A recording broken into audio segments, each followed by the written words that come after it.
Lesson 25 in A Course in Miracles. I do not know what anything is for. Purpose is meaning. Today's idea explains why nothing you see means anything. You do not know what it is for.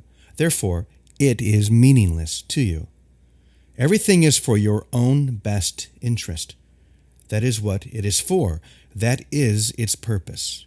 That is what it means. It is in recognizing this that your goals become unified. It is in recognizing this that what you see is given meaning. You perceive the world and everything in it as meaningful in terms of ego goals. These goals have nothing to do with your own best interest because the ego is not you. This false identification makes you incapable of understanding what anything is for. As a result, you are bound to misuse it. When you believe this, you will try to withdraw the goals you have assigned to the world instead of attempting to reinforce them. Another way of describing the goals you now perceive is to say that they are all concerned with personal interests. Since you have no personal interests, your goals are really concerned with nothing. In cherishing them, therefore, you have no goals at all, and thus you do not know what anything is for. Before you can make any sense out of the exercises for today, one more thought is necessary. At the most superficial levels, you do recognize purpose. Yet, purpose cannot be understood at these levels. For example, you do understand that a telephone for the purpose of talking to someone who is not physically in your immediate vicinity. What you do not understand is what you want to reach him for. And it is this that makes your contact with him meaningful or not. It is crucial to your learning to be willing to give up the goals you have established for everything.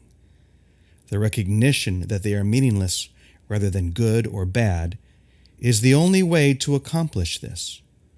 The idea for today is a step in this direction. 6 practice periods, each of 2 minutes duration, are required. Each practice period should begin with a slow repetition of the idea for today, followed by looking about you and letting your glance rest on whatever happens to catch your eye, near or far, important or unimportant, human or non-human. With your eyes resting on each subject, you so select, say for example, I do not know what this chair is for. I do not know what this pencil is for.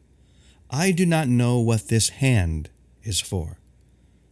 Say this quite slowly, without shifting your eyes from the subject until you have completed the statement about it.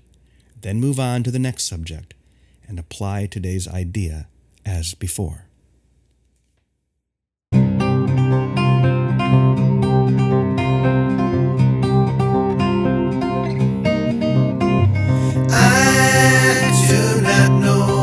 Anything is for.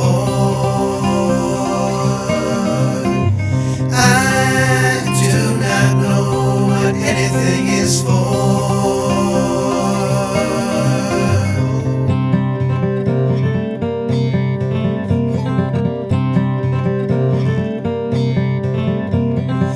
I do not know what anything is for.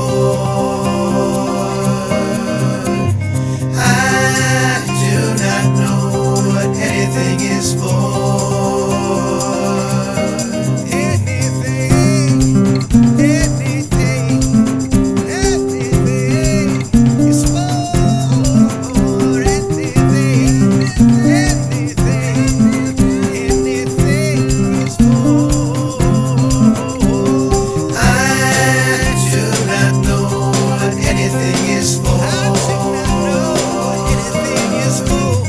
I do not know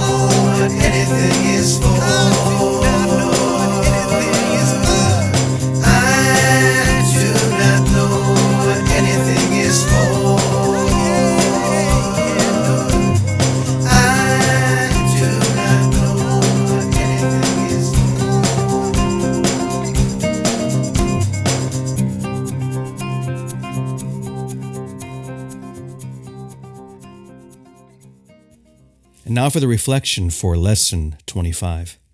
Today's idea and lesson spend time with understanding our true purpose as opposed to the personal interests that we have put upon everything. Everything that we see, every purpose that we have is really to serve the self with a small s rather than the self with a capital S, the self that includes all. This is really the thing that the entire course is getting us to focus on, is to release the idea of small interest and small purposes and to realize that the only true purpose is that which includes the all. And so we turn to the Holy Spirit so that we can be shown what everything means, what its purpose really is. For example, Jesus uses the example of a telephone, and that we do understand what it's for, to talking to someone, but we don't understand what we really want to say. We don't really understand what we're wanting, what our soul is wanting to communicate. And so this idea that I do not know what anything is for is so critically important. First of all, it's true. You don't know what anything is for, and recognizing this, that as you in the idea of limited and separate self know nothing, you can release that into the higher self where everything is finally and at once revealed.